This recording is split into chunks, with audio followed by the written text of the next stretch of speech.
Hey guys, this is your fiery friend the Infernoman here, and if you're into games, you're right where you need to be. But before we get into it, if you like the content that I put out there, I would greatly appreciate it if you hit me up with a like, or even better, subscribe to me. It really shows that people do care about my content. Now, if you have questions, comments, stuff you'd like to see played or discussed, you can @ me on Twitter or chat directly with me as I stream 2 to 3 times a week on Twitch. A visual link for those are up on the screen right now, and I will have direct links in the details below. And for today's video, we're going to be covering colorless spells. No.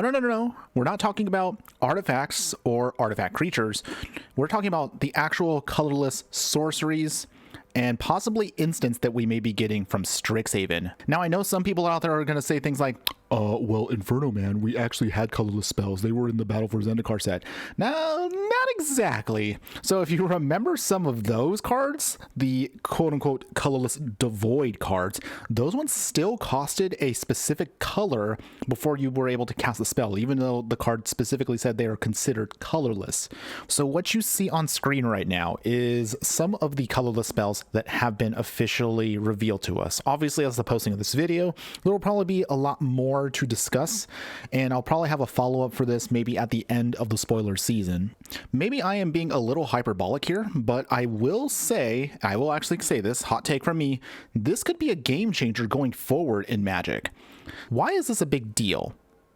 Well, one of the things to keep in mind for this is, for decks that may have struggled in the past in regards to what they can play, or what they are limited to, or what options they have. For example, if you played the mono blue tempo deck, your biggest downside was if you faced off against a deck that either have cards that can't be countered, or they had some spells that could not be touched because they had protection from blue, then your mono blue deck suffered.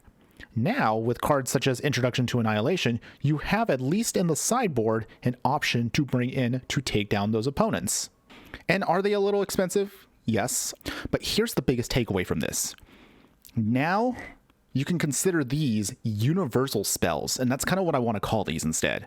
If you need ramp and you're playing a mono white, mono red deck, Environmental Sciences is now your actual ramp card. And even decks that might be a little bit more niche, such as colorless ramp, and that is actually a thing right now in Historic.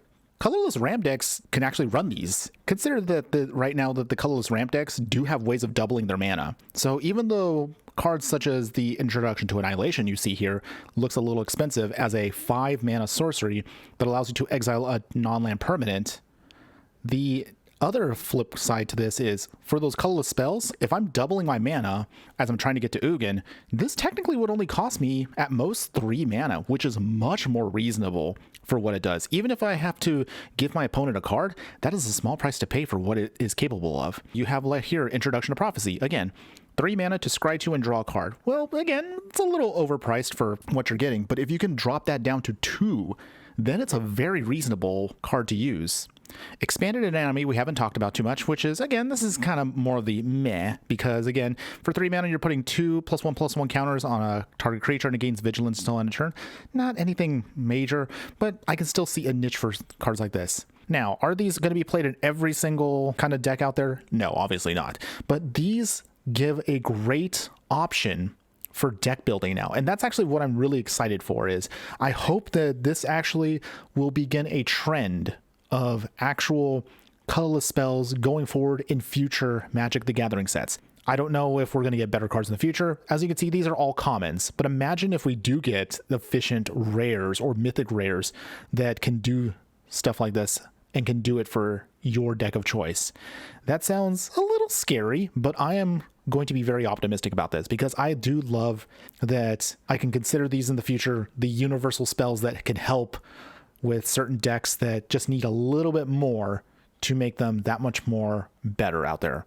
That's all I got for you guys today on a really quick video, but otherwise, let me know in the comments below, what do you think? Is this one step too far for Magic where they just want to now go, you know what, forget the color pie. At this point, anything goes with any color. Or is this an innovative, subtle, but helpful way to make certain deck archetypes not so strict on what they can and can't do?